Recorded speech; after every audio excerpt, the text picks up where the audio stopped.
Hello everyone, hope so you are doing well. कहानी की शुरुआत में ही हमें कुछ बच्चों के किडनैपिंग का ही सीन दिखाया जाता है। ये लोग तो इन बच्चों को पकड़ के दूसरों के हाथों बेचने के लिए ही जा रहे थे। अभी भी जैसे ही एक लड़का और एक लड़की का हाथ पकड़ के ये लेडी जा रही होती हैं, वो तो जल्दी से ही इसके हाथ पे काटी करके फ़ौरन से ही अपने साथी को लेके इनके चुंगल से भागने की ही कोशिश करने लगी थी। बट ये लोग इतनी आसानी से तो इनका पीछा नहीं छोड़ने वाले होते हैं। एक सेफ प्लेस पे आके जैसे ही छुपते हैं तो अचानक ही इसका जो साथी होता है वो गिरने की वजह से बेहोश हो गया था। ये उसे उठाने की कोशिश करती है बट ना कोई भी असर नहीं होता। इसके पास ही एक जेड पेंडेंट मौजूद होता है। अब उसका ये हाफ टुकड़ा इसे दे देती है कि फ्यूचर में अब कभी हम दोनों साथ मिले तो ये तुम मुझे दिखा देना, इस तरह से हमें पहचानने में आसानी होगी।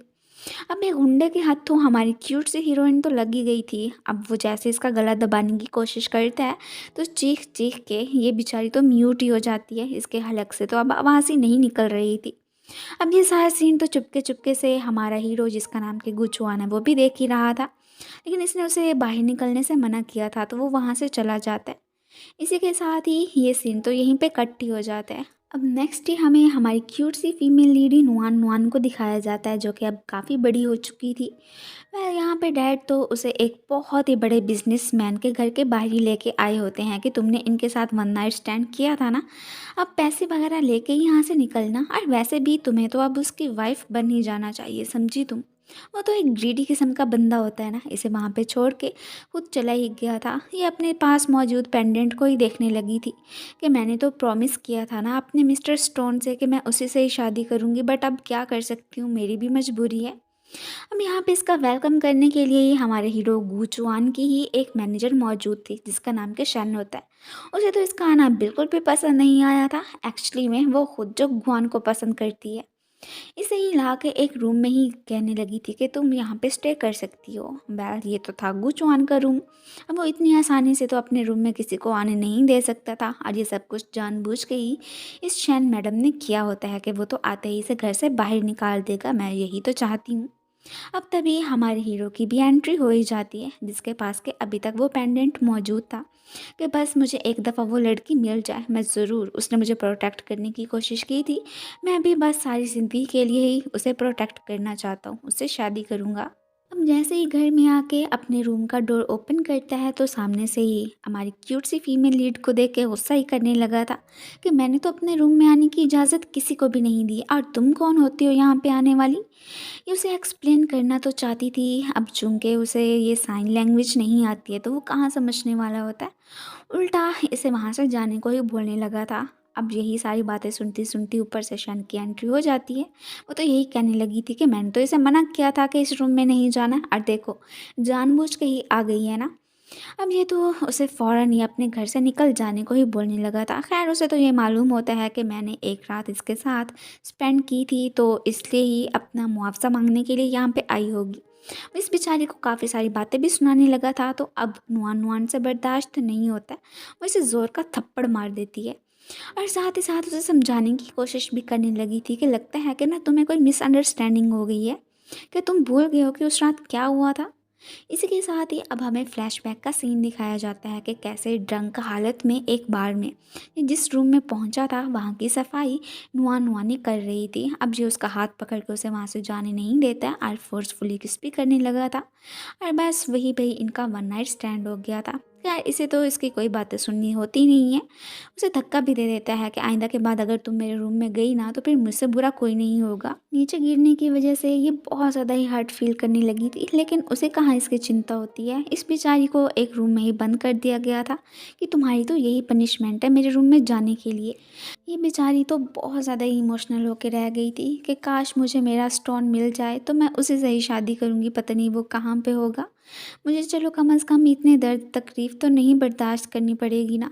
इधर शैन मैडम ने ही एक मेड को कह दिया था कि तुम जाके फ़ौरन के फ़ौरन जो भी अब गूंजवान के पास उसका वेडिंग ड्रेस है एक लड़की का, शायद कि उसे किसी के आने का इंतज़ार है, वो जाके दो उस मैडम को कि वो पहन के फ़ौरन ही गूंजवान के सामने जाए। और ये सब कुछ करने के लिए मैंने नहीं बल्कि गूंजवान ने ही तुमको बोला है। जो कहती हूँ बस वही करो, वरना मुझे पता है कि तुम्हारा बेटा या बेटी कौन से कॉलेज में पढ़ते हैं, फिर मुझसे बुरा तो कोई नहीं होगा। अब यहाँ पे अच्छा खासा उसने इसे ब्लैकमेल कर दिया था। अब ये मैडम भी बेचारी क्या करती, फ़ौरन से ही वेडिंग ड्रेस लेके पहुंचती हैं नुआन नुआन के पास कि हमारे बॉस ने बोला है कि तुम ये पहन के उनके पास जाओ, हो सकता है कि वो तुम्हें एज अ वाइफ एक्सेप्ट कर लें। ये तो इधर अपनी उसी पास्ट की मेमोरीज में ही खोया होता है कि कैसे उस नन्ही सी लड़की ने मेरी जान बचाने की कोशिश की थी। लेकिन हाँ, मैं अपना प्रॉमिस बिल्कुल भी नहीं भूलूंगा, कैसे एक साथ में ही टाइम स्पेंड किया करते थे। ये दोनों एक ही ऑर्फनेज में थे, लेकिन देखो कि कैसे इन्हें ह्यूमन ट्रैफिकर्स ने पकड़ लिया। और उसके बाद इनकी फ्रेंडशिप तो तभी भी कायम ही रही थी और फिर सेपरेट हो गए। पर जैसे ये वेडिंग ड्रेस पहन के सामने आती है तो वो बस इसे एक दफ़ा देखता ही रह गया था। अब यहाँ पे इसे थोड़ी थोड़ी झलक इसकी वही एनी वाली लड़की की आने लगी थी।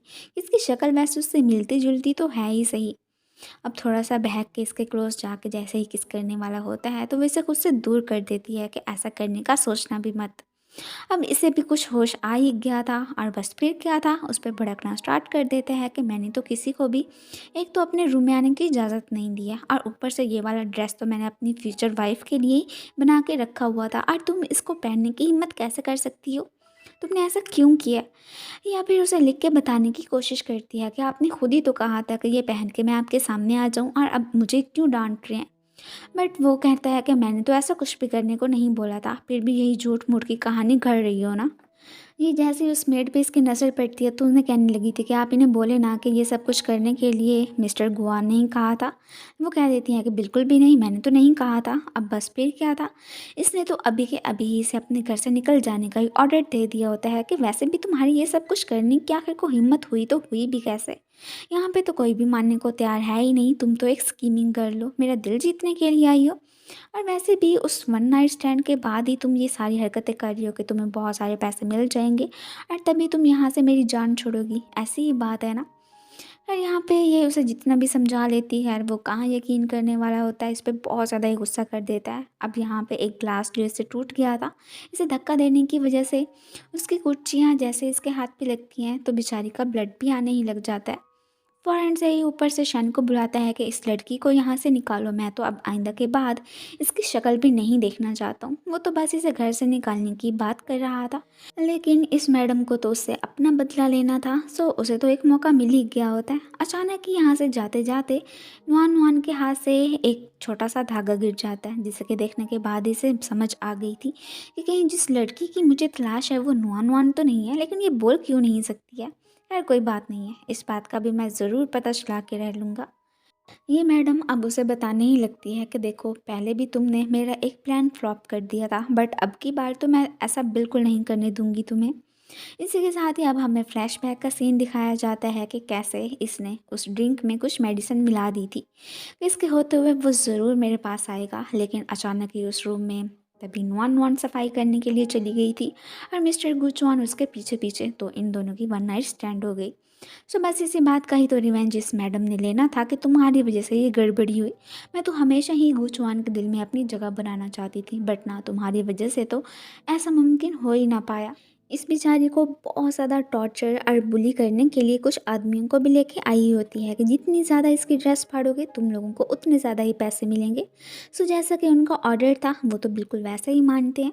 और ये बेचारी तो बहुत ज़्यादा इमोशनल हो गई थी, हेल्प के लिए भी नहीं बुला सकती थी, कैसे बुलाती, ये म्यूट जो होती है।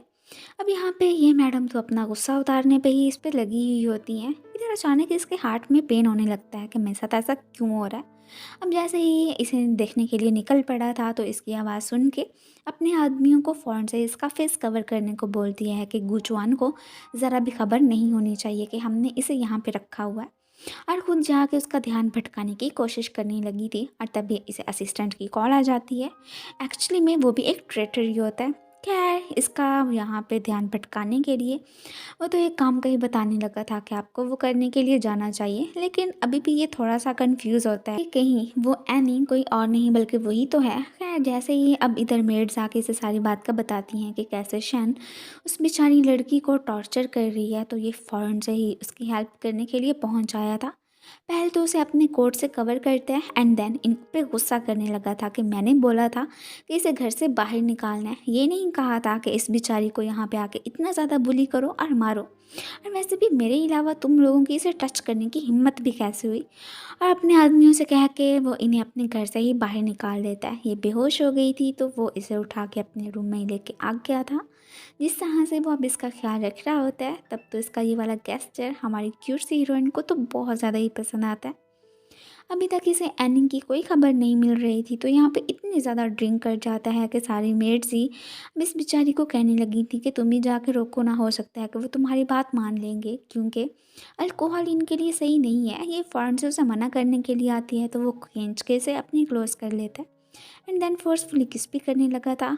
अब जैसे उसे होश आता है कि नहीं नहीं, ये एनी नहीं है बल्कि कोई और लड़की है, मैं इसके इतने क्लोज कैसे जा सकता हूँ, बस फिर क्या था, उसे खुद से दूर कर देता है और उल्टा उसी पे इल्ज़ाम भी लगाने लग जाता है कि तुम यहाँ पे मुझे सीड्यूस करने के लिए आई थी, तुम्हें ज़रा भी शर्म नहीं आती। और वैसे भी अगर तुम्हें पैसे चाहिए तो ठीक है, वो मैं तुम्हें देने के लिए तैयार हूँ। और कुछ कागजात इसके मुंह पे दे मारता है। और अब तो पक्का पक्का उसने इसे अपने घर से चले जाने को ही बोल दिया था। सारी मेड्स परेशान होती हैं कि तुम अब कहाँ पे जाओगी, हमने ही तुम्हें इन्हें ड्रिंक करने से मना करने के लिए बोला था ना। ये कहती है कि आप लोग चिंता मत करो, मुझे पता है कि मैंने अब कहाँ पे जाना है। अब यही रिमेंबर करने लगी थी कि कैसे उस ऑर्फनेज में इनका एक बहुत ही अच्छे से अंकल थे जिनका वो हमेशा इनका ख्याल रखा करते थे। सो ये उनसे पूछने के लिए जाना चाहती थी कि शायद कि हो सकता है कि उन्हें मालूम हो कि वो स्टोन वाला बॉय कौन था और अब वो कहाँ पे होगा। जैसे ही उन बॉस से मिलने के लिए पहुंचती है तो इधर उनकी हालत काफ़ी ज़्यादा ख़राब होती है। अब ये उन्हें लिख के बताने लगी थी कि मैं एनी हूँ और आपको ही ढूंढने के लिए आई थी। और फिर उसी स्टोन वाले लड़के के बारे में भी पूछ ही लेती है। फिलहाल तो उन्हें खुद नहीं मालूम था कि आखिर को वो लड़का गया तो गया कहाँ पे। खैर कोई बात नहीं है, इसे अपना एक साथी तो मिल ही गया था कि चलो कम से कम इनसे मिलकर मेरा कुछ मूड तो हल्का हो ही गया। इधर चौहान साहब जैसे ही उस जेड पेंडेंट को लेके जा रहे थे तो अचानक इन बॉस की नज़र उन पे पड़ जाती है। अब वो तो इसे पहचान जाते हैं कि ओह, तो स्टोन वाले लड़के तुम ही हो ना।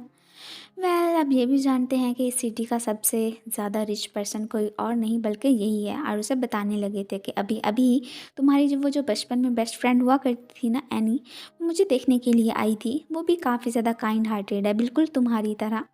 वैसे ही अभी अभी एक फ्लावर शॉप पे गई है, तुम चाहे तो उसे देखने के लिए जा सकते हो। ये तो फ़ौरन से ही जाने लगा था कि आखिर को उससे मिलने का कोई भी मौका ये हाथ से कैसे जाने दे सकता था। वो उसे बहुत ज़्यादा पसंद जो करने लगा था ना। ये अपनी फ्लावर शॉप पे आके रिमेंबर करने लगती है कि कैसे वो बॉस इन दोनों बच्चों को यहाँ पे लेके आया करते थे। इसकी तो इस शॉप से काफ़ी सारी मेमोरीज जो जुड़ी होती हैं। इधर ही से यहाँ पे जाते हुए इन शैन मैडम ने देख लिया था। वो कुछ कुंडों को अरेंज करती है कि मुझे मालूम है कि इसके पास जो पेंडेंट है ना, वो बिल्कुल ही मैच करता है जो कि अक्सर गुचवान देखा करता है। मीन कि इन दोनों का कोई ना कोई कनेक्शन तो ज़रूर है। तो इसलिए उन गुंडों से कह देती है कि उसके पास अब जो पेंडेंट वगैरह है वही तुम लोगों को लेके आना है। ये उसकी शॉप पे पहुंच आए होते हैं एंड देन यही कहने लगे थे कि अपना पेंडेंट हमें दे दो, हमें वही चाहिए। ये बेचारी अब कहाँ उन्हें देने वाली होती है। फ़ौरन से ही लिख के ही वहाँ से जाने को बोलती है तो वो हंसने लगते हैं कि जैसे कि हम तुम्हारी बात मान लेंगे। बस फिर क्या था, इस बेचारी को तो बहुत ज़्यादा ही परेशान करने लगे थे। अब इधर से जाते हुए हमारे हीरो ने भी कुछ आवाज़ें सुनी ली थी। अब जैसे ही वो इसके बारे में मालूम करने के लिए जाना चाहता है तो एक लड़की की इससे टक्कर हो जाती है जिसने कि अपने गले में एक पेंडेंट पहना हुआ था। हम ये समझते हैं कि शायद कि जिस लड़की की मुझे तलाश है ये वही तो नहीं है। उसे अपनी गाड़ी में जैसे लेकर जाने लगा था, ये अपना पेंडेंट उसके कहने पे उसे पकड़ा देती है, लेकिन ये तो बिल्कुल भी सेम नहीं होता जैसे कि उसे चाहिए था। फ़ौरन से ही उस लड़की को अपनी गाड़ी से ही बाहर निकाल देता है कि पता नहीं तुम आखिर को हो तो हो कौन और मुझे सीड्यूस करने के लिए क्यों पहुंची हुई थी। सो नेक्स्ट इसकी एंट्री होती है अपने आदमियों के साथ उसी फ्लावर शॉप पे ही। अब जाके ही ये यहाँ पे नुआन नुआन की उन गुंडों से जान बचाता है और अपने आदमी से कह देता है कि इसे तो यहाँ से लेके जाओ, और वैसे भी इनकी से छूने की हिम्मत तो कैसे हुई, मैं अब देख लूँगा सबको। वो लोग बताते हैं कि हमें तो एक मास्क गर्ल ने ही यहाँ पे ये सब कुछ करने को बोला था। वो जब देखने की कोशिश करता है तो उधर तो कोई भी नहीं खड़ा होता। खैर इसे क्या, फ़िलहाल ये बेहोश हो गई थी। वो जैसे इसे लेके जा रहा होता है तो अचानक ही वो वाला पेंडेंट नीचे गिर जाता है जो कि शैन के हाथों लग गया था कि चलो फाइनली जो भी है मेरा तो प्लान अब सक्सेसफुल होने ही वाला है। अब तो गुचुआन को मेरा होने से कोई भी नहीं रोक सकता है। ये तो सीधा ही नुआन नुआन को हॉस्पिटल ही लेके पहुँच आया होता है। अब जैसे ही उसका हाथ टच करके उससे पूछना चाहता था कि क्या सच में वही लड़की तुम हो जिसकी कि मुझे तलाश है, लेकिन वो थोड़ा-सा डर रही होती है। ये कहता है कि डरने की कोई बात नहीं है, अब आइंदा के बाद मैं तुम्हें प्रोटेक्ट करूँगा, कभी भी तुम्हें इतनी ज़्यादा तकलीफ़ बर्दाश्त नहीं करनी पड़ेगी। ख़ैर जैसे उससे पूछने वाला था उस पेंडेंट के बारे में, तभी अचानक ही इसका असिस्टेंट इसे बाहर ही बुला के लेकर जाता है। अब तभी हमारी नज़र नुआन नुआन के डैड पे पड़ती है। ख़ैर उन्हें जैसे ही अपनी बच्ची मिली थी वो उसे अपने साथ ही लेके गए थे। लेकिन अभी भी ना उनकी नीयत अपनी बेटी को लेके बिल्कुल भी साफ़ नहीं होती है। ख़ैर सबके सामने तो यही इल्ज़ाम लगा रहे होते हैं कि ये मेरी बेटी को इतना ज़्यादा टॉर्चर करता है। पहले तो इसके साथ वन नाइट स्टैंड किया और अब देखो उसे मार-मार के हॉस्पिटल में ही पहुँचा दिया है इसने। इसे याद आता है कि ओह नो मेरा पेंडेंट कहाँ पे गया? अब एक सिस्टर से पूछने पे वो उसे बताती है कि हमने आपका सामान यहाँ पे सँभाल के रखा हुआ है, आप टेंशन मत लें, हम आपको बहुत जल्दी दे देंगे। इधर डैड इससे पैसे माँग रहे होते हैं कि तुमने जो मेरी बेटी को इतना ज़्यादा नुकसान पहुँचाया है, उसकी भरपाई तो तुम्हें करनी ही पड़ेगी और वैसे भी आज तो अपनी बेटी को लिए बिना मैं यहाँ से कहीं नहीं हिलने वाला हूँ। अब ये सारी बातें तो पीछे खड़ी नुआन नुआन भी खड़ी सुन ही रही थी। वेल ये ऐसे कैसे उसे इनके साथ जाने की इजाज़त दे देता कि मुझे मालूम है कि आपने इनके साथ बहुत ही ज़्यादा ज़ुल्म किया हुआ है। लेकिन अब की बार तो मैं ही नुआन को प्रोटेक्ट करूँगा, उसे बिल्कुल भी आपके साथ नहीं जाने दूँगा। डैड कहते हैं तो ठीक है अगर तुम यही चाहते हो, तो फिर मुझे इसके बदले में जो भी पैसे हैं वो दे दो, तो ये तुम खुद ही रख लो। ये सारी बातें सुन के नुआन नुआन को तो बहुत ज़्यादा ही बुरा लगता है कि क्या आप मुझे अपनी बेटी नहीं समझते हैं कि मेरे साथ ऐसा सलूक कर रहे हैं। मैंने तो कभी ऐसा सोचा ही नहीं था कि आप मेरे बारे में ऐसा सोचते होंगे और इवन कि किसी और के हाथ तो बेच भी देंगे। खैर चलो कोई बात नहीं है, लेकिन हाँ मैंने आपके साथ वापस नहीं जाना है और यहाँ पे ट्रबल भी क्रिएट मत करें, जाना है तो जा सकते हैं आप। लेकिन वो पैसे लिए बिना तो यहाँ से नहीं जाने वाले थे कि अगर इन्वेस्टर को अपने साथ नुआन नुआन को यहाँ पे ठहराना है तो उसके बदले में पैसे तो देने ही पड़ेंगे। और अपनी बेटी को ही इतनी बुरी बुरी बातें सुनाने लगते हैं कि ये सब कुछ सुन के गुचवान को भी अच्छा नहीं लगता है। वो तो फ़ौरन से इन्हें मारने ही लग गया था। अब यही इससे कहने लगता है कि तुम्हें ना अब ज़्यादा टेंशन लेने की ज़रूरत नहीं है। जैसे कि बचपन में इसे प्रॉमिस उसने किया था कि मैं हमेशा ही तुम्हारा ख्याल रखूँगा, बड़े होकर तुमसे ही शादी करूँगा। बिल्कुल अब वैसा सा प्रॉमिस दोबारा से इसे कर लेते हैं कि तुम्हें अब अपनी लाइफ में चिंता लेने की ज़रूरत नहीं है। तुम्हारे डैड से निमटना तो मेरे बाएं हाथ का खेल है। अब जो भी कागज़ात वगैरह थे उनके मुँह पे दे मारते हैं और ये भी कहने लगे थे कि आपने क्या समझा था कि मैं आपको इतनी आसानी से पैसे दे दूँगा? बिल्कुल भी नहीं। यहीं पे ही अपने आदमियों को इसे ठिकाने पे लगाने का ही ऑर्डर दे देता है कि आइंदा के बाद अगर इसने नुआन नुआन के क्लोज जाने की कोशिश की तो इससे भी मैं बुरा हाल करूँगा आपको। खैर वो भी अब क्या ही कहते, वो तो यहाँ से जा ही चुके थे। अब अचानक ही इधर ही इसकी टक्कर एक लड़की से होती है जिसके हाथ में कि वही वाला पेंडेंट था जो कि इसके पास भी मौजूद होता है। ये तो सेम सेम ही थे। खैर ये लड़की कोई और नहीं बल्कि वही शन होती है जो कि नाटक ही कर रही थी। जैसे कि इसे तो बहुत ज़्यादा ही दुख हुआ था जो कि इसने नुआन नुआन के साथ सलूक किया था और उसके बाद इसकी ये हालत हो गई। अब यहाँ पे इसकी सिंपैथी लेने की कोशिश कर रही होती है। खैर वो अब क्या ही कहता। वो समझ रहा था कि जैसे कि मुझे एनी की तलाश है वो नुआन नुआन नहीं हो सकता है कि शन भी हो। इसे यही कह रहा होता है कि अगर तुम वाक़ई में वही लड़की थी तो इस बारे में मुझे पहले क्यों नहीं बताया? ये अब क्या ही कहती। जैसे इसे डॉक्टर को दिखाने के लिए लेके जा रहा था तो नुआन की नज़र इन पे पड़ी गई थी। वो इससे पूछ रही होती है कि तुमने तो मुझसे प्रॉमिस किया था कि मेरा ख़्याल रखोगे और मैं ही तुम्हारी वाइफ़ बनूँगी, तो अब क्या हुआ? इसे लेके क्यों जा रहे हो? खैर वो कहाँ अब इसके हत्थों आने वाला था। अब डॉक्टर भी तो शैन के साथ मिला होता है। वो तो अब गुचवान से कह देता है कि आपको इसका बहुत ही अच्छे से ख्याल रखना है, इसकी काफ़ी ज़्यादा क्रिटिकल कंडीशन है, जितना जल्दी हो सकता है आप इसका काम मानेंगे और जो ये कहती है वो करेंगे, उसके बाद ये कम्प्लीटली ठीक हो ही जाएगी। इसके कहने पे ही ये तो नुआन नुआन से मिलवाने के लिए ही शैन को लेके पहुंचा हुआ था। अब उसे देख के जानबूझ के ही डरने की कोशिश करती है कि इस लड़की को यहाँ से भगाओ, मुझसे देखा नहीं जा रहा है। फिर वो कहती है कि देखो कैसी बातें कर रही हो, एक तो तुमने ही मुझे टॉर्चर किया, मुझे बुली किया और ऊपर से नखरे दिखा रही हो कि जैसे कि वो सारा सलूक मैंने तुम्हारे साथ किया था। खैर यहाँ पे इस बेचारी को मजबूरी में फिर क्या ही करती, जाना ही पड़ जाता है आखिर को। गुचवान ने जो इसके कहने में आके कह दिया था। फिर भी ये स्टिल इधर उसी की केयर किए जा रहा होता है, उसी के बारे में ही बातें कर रहा होता है। तो ये सब कुछ सुन सुन के जिससे तो काफ़ी ज़्यादा ही गुस्सा आ रहा था कि अब तो इसकी लाइफ में वो वाली लड़की एनी आ चुकी है ना, तो फिर भी ये नुआन नुआन की बात क्यों कर रहा है। इधर ही नुआन नुआन के पास ही उन्हीं गुंडों का एक आदमी पहुंचा हुआ था कि तुमने मेरे सारे दोस्तों को पकड़ा दिया ना, तो अब मुझसे बुरा कोई नहीं होगा, तुमने जो किया उसकी सज़ा तुम्हें मिलनी ही चाहिए। खैर इससे पहले कि वो उसे कोई भी नुकसान पहुंचाने की कोशिश करता, ऊपर से ही हमारे हीरो ने आकर उसकी जान बचा दी थी।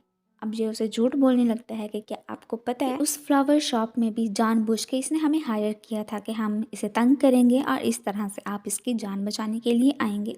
सो ये आपकी अटेंशन पा लेगी। खैर इसने तो हमें ये सब कुछ करने के लिए पैसे ही दिए थे। ये उसे समझाने की कोशिश करती है कि ये सब कुछ झूठ बोल रहा है, ऐसी बात नहीं है। अब तभी ऊपर से असिस्टेंट आके एक और न्यूज़ देते हैं कि मुझे तो अभी अभी मालूम हो गया है कि एक्चुअली में उस रात आपको उस ड्रिंक में मेडिसन देने वाली लड़की कोई और नहीं बल्कि नुआन नुआनी थी। जी सब कुछ इसी का ही किया धरा था, ये बस आपके क्लोज जाना चाहती थी। ये सब कुछ सुन के ना सिर्फ नुआन नुआन बल्कि खुद वो भी एकदम शॉक्ड ही रह गया था। ये उसे जितना ही चाहे बता रहे लेकिन वो कहाँ यकीन करने वाला होता। ऊपर से असिस्टेंट भी ठहरा 2 नंबर आदमी, वो वैसे ही चाहता है कि मिस्टर गुचवान को तो वो वाली लड़की मिले ही ना जिससे कि वो लव करता है। वो नहीं चाहता था कि कभी भी ज़िंदगी में इसे खुशियाँ नसीब हों। खैर ये उसे बताने की बहुत ज़्यादा कोशिश करती है कि ये झूठ बोल रहे हैं, कि आपको मेरी बातों पे विश्वास नहीं है, आपने खुद ही तो कहा था कि अब आप मुझ पे ट्रस्ट करेंगे, तो आप क्यों नहीं कर रहे हैं। खैर वो कह देता है कि अब सारे लोग तो यही बोल रहे हैं, तो मैं क्या ही करूं। अगर तुम्हारे पास कोई एविडेंसेस हैं या तुम प्रूफ कर सकती हो कि वाकई में तुम ही वही वाली लड़की हो जिससे कि मुझे तलाश है, तो फिर मैं यकीन कर सकता हूँ। क्या यहाँ पे ये दूर खड़ी उसे अपना पेंडेंट ही दिखा रही होती है और ये देख के इसे तो गुस्सा आ जाता है कि ये वाला तो मेरा है, मुझे मेरा वापस करो।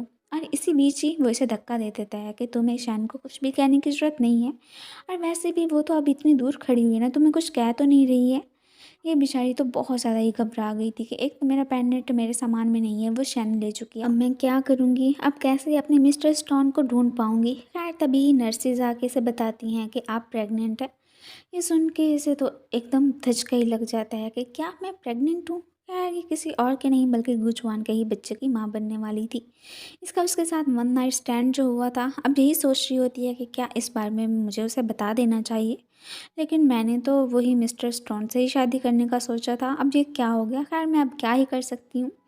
अभी भी इन साहब ने उसे घर से नहीं निकाला था, नुआन नुआन को इजाज़त दे दी थी कि अगर मैंने उसकी रिस्पॉन्सिबिलिटी ली थी उसके डैड के सामने, तो वो मेरे घर में ही रहने के लिए आ सकती है। इस बारे में जैसे ही शन को मालूम होता है, वो तो इस पर गुस्सा ही करने लग जाती है कि आपको ऐसा करने की क्या ज़रूरत थी, वैसे भी वो लड़की मुझे बिल्कुल पसंद नहीं है, उसी की वजह से ही मेरी ये हालत हुई है, फिर भी आप ऐसा कर रहे हैं। खैर वो कह देता है कि नहीं नहीं ऐसी बात नहीं है, अब चूंकि मुझे उसे प्रोटेक्ट करना है तो ऐसा तो करना ही पड़ेगा। अब ये ऐसे तो आसानी से तो उसे अपने घर में एंटर नहीं होने दे सकती थी। अब बड़ी ही डैशिंग सी जैसे ही घर में आती है तो यहीं पे असिस्टेंट से भी खुद से अपोलोजाइज़ करने को ही बोलने लगती है कि जब तुम्हें शिबू चौहान ने कहा था कि मुझे घर से बाहर निकाल दो तो तुमने ही धक्के मार के निकाला था ना, इसलिए मुझसे सॉरी बोलो। वो कहाँ इसे सॉरी बोलने वाला होता है। ये भी कह देती है कि तुम क्या समझते हो कि मैं नहीं जानती हूँ कि तुम एक ट्रेटर हो और अपने ही बॉस से धोखा करने की कोशिश कर रहे हो। जानते भी हो कि एनी मैं नहीं बल्कि नुआन नुआन है, फिर भी तुमने मेरा साथ ही दिया। इसका मतलब है कि तुम्हें भी मुझसे कुछ चाहिए। खैर यहाँ पे वो माफ़ी तो नहीं मांगने वाला था, यही कह देते हैं कि मैडम आप क्या समझती हैं कि जैसा कि आपके इस सीक्रेट के बारे में मैं अपने बॉस को नहीं बताऊंगा। बिल्कुल मैं ऐसा तो कर सकता हूँ, उन्हें बता दूंगा कि आप एनी नहीं हो जिसकी कि उन्हें तलाश है। मैं तो बॉस को कभी खुश देखना नहीं चाहता था ना, तो इसलिए इस सारी सच्चाई को मैंने छुपाया था। और वैसे भी अगर बहुत जल्दी आपकी शादी भी बॉस से होने वाली है तो उससे पहले मैं चाहता हूँ कि जो चीज़ उन्हें पहले मिले वो मेरी हो। अब ये सारी बातें तो एक मेड ने सुनी ली थी। अब जैसे ही इसे मजबूरी में उसके साथ ही आज की रात गुजारनी पड़ जाती है, तो यहाँ पे इनकी सारी की सारी वीडियो इन मैडम ने बना ही दी होती है। ये साहब तो काफ़ी ज़्यादा खुश लग रहे होते हैं कि मेरा ड्रीम तो पूरा हो गया। अब उसे यही कह रहा होता है कि देखो अब हम दोनों मिलके ही काम क्या करेंगे, सो बेहतर यही रहेगा कि अपनी ज़बान को बंद रखना, वरना मैं भी तुम्हारी सारी सच्चाई के बारे में अपने बॉस को बता दूंगा। अब जब जब मैं कहूँगा तुम्हें मुझसे मिलने के लिए भी आना ही पड़ेगा, समझी तुम। ये भी कह देती है कि ठीक है। नुआन नुआन बेचारी तो बहुत ज़्यादा ही परेशान होती है कि अब मैं क्या करूं। एक तो वो इस सारी सच्चाई के बारे में ही उन साहब को बताना चाहती थी कि कैसे वो गूजवान के बच्चे की माँ बनने वाली है, ऊपर से उसे वो वाला पेंडेंट चाहिए था कि अगर मैंने ये पेंडेंट ना लिया तो अपने मिस्टर स्टोन को कैसे ढूंढ पाऊँगी। फिर अगर मुझे पेंडेंट मिल भी गया तो हो सकता है कि मैं यहाँ से चली जाऊँ, अपने मिस्टर स्टोन को भी ढूंढ ही लूँ। अब जैसे ही ये वाला पेंडेंट शन से लेने के लिए आती है, वो इतनी आसानी से तो इसे नहीं देने वाली थी। अब नुआन नुआन तो उसे पानी में ही धक्का दे देती है। अब ये सारा सीन तो इधर हमारा हीरो भी खड़ा देख ही रहा था। वेल वो सीधा जाके ही शन की जान बचाता है। अब इसे ना सिर्फ अपना पेंडेंट मिल गया था, बल्कि अचानक ही इसकी नज़र गुचुआन के पास पड़े पेंडेंट पे ही पड़ गई थी। अब उन दोनों को मिलाने पे इसे मालूम हो जाता है कि ओह, तो मिस्टर स्टोन कोई और नहीं बल्कि गुचुआन ही है। चलो मैं इसे सारी सच्चाई का बता देती हूँ कि एक तो वो मिस्टर स्टोन है और उसकी एनी मैं हूँ, और ऊपर से मैं उसके बच्चे की माँ भी बनने वाली हूँ। इस तरह से वो तो अब मुझे एक्सेप्ट कर ही लेगा, लेकिन ना, उन साहब को तो शन की पड़ी होती है। आखिर को वो उसे ही अपनी एनी जो समझता है, एंड देन फ़ौरन से उसे लेता हुआ वहाँ से जाने ही लग गया था। अब जैसे उसकी केयर कर रहा होता है, तो तभी ऊपर से ही यहाँ पे नुआन नुआन की एंट्री हो जाती है, जो कि लिख के इसे सारी बात का बताने ही लग गई थी कि क्या आपको लगता है कि एनी कोई और नहीं बल्कि ये मैडम शन है? ऐसी बात नहीं है, वो मैं ही हूँ। अगर आपको यकीन नहीं आता है तो मैं आपको बता देती हूँ। और उसे अपनी एक चोट का निशान दिखाने लगी थी कि कैसे बचपन में गिरने की वजह से मुझे आई थी। और इसके बाद ही सीधा आपने भी खुद को चोट ही लगवा ली कि जो पेन मैं फ़ील कर रही हूँ वो बिल्कुल आप भी फ़ील करें। खैर, अब जो बातें ये जानती थी वो सारी की सारी तो इसकी उसी एनी के साथ ही हुई थी। अब इसकी बातों पे उसे थोड़ा थोड़ा तो विश्वास आने ही लगता है कि क्या सच में यही वो मेरी वाली एनी है जिसे कि मुझे तलाश थी। अब यहाँ पे शैनू से कहती तो है कि ये झूठ बोल रही है, मैं भी वही एनी हूँ, लेकिन अब तो ये उसकी बातों पे बिल्कुल भी विश्वास नहीं करने वाला था। अब यहाँ पे इसे तो बहुत ज़्यादा ही शैन पे गुस्सा आ रहा होता है कि तुम्हें मुझे यूँ झूठ बोलने की कोशिश की तो की भी कैसे? वैसे भी तुमने क्या समझा था कि मुझे इस बारे में कभी पता नहीं चलेगा? लेकिन चलो, शुक्र है कि अब मुझे पता चल ही गया। तुम लोगों को मैं बिल्कुल नहीं छोड़ूंगा। और फ़ौरन से ही यहाँ पे नुआन नुआन को हक कर लेता है। इसने बहुत ही उस बेचारी को टॉर्चर कर लिया था, अब मज़ीद ऐसा नहीं करना चाहता था। अब ये सब कुछ तो यहाँ पे मेड भी खड़ी देख ही रही थी। अब उसके भी सब्र का पैमाना लबरेज हो जाता है। उसके पास जो भी असिस्टेंट और शन की वीडियो मौजूद होती है, वो अपने बॉस को दिखाने ही लग गई थी। और ये सब कुछ देख के उसे तो मज़ीद कन्फर्म हो जाता है कि ओह, मुझे धोखे में रखने वाले कोई और नहीं बल्कि ये दोनों ही थे। और इल्ज़ाम बेचारी एनी पे लगाते रहे और मैं उसे पता नहीं क्या समझता रहा। इन लोगों ने मुझे आखिर को यूँ चीट करने की कोशिश की तो की भी कैसे? यहाँ पे एक एक करके दोनों को ही थप्पड़ मार देते हैं और अपने आदमियों को ऑर्डर दे देते हैं कि पुलिस को बुलाओ और इन दोनों को पकड़वाओ। इन लोगों ने मेरे साथ ऐसा करने का सोचा तो सोचा भी कैसे? इन्हें तो मैं बिल्कुल भी माफ़ नहीं करूँगा। और फिर फ़ौरन से ही यहाँ पे एनी को हक कर लेता है कि अब तो हम दोनों को कोई भी अलग नहीं कर सकता। ये जैसे उसे गुड न्यूज़ बताती है कि मैं प्रेग्नेंट हूँ, ये सुन के तो उसकी खुशी का तो कोई ठिकाना ही नहीं रहता है। क्या सच में? इन दोनों के इसी मोमेंट के साथ ही इस ड्रामे की एंडिंग हो जाती है। Thank you so much for watching. So guys, आप लोगों को ये ड्रामा कैसा लगा मुझे कमेंट्स में ज़रूर बताइएगा। मिलते हैं फिर नेक्स्ट वीडियो में न्यू कहानी के साथ। तब तक के लिए गुड बाय एंड अपना ख्याल रखना।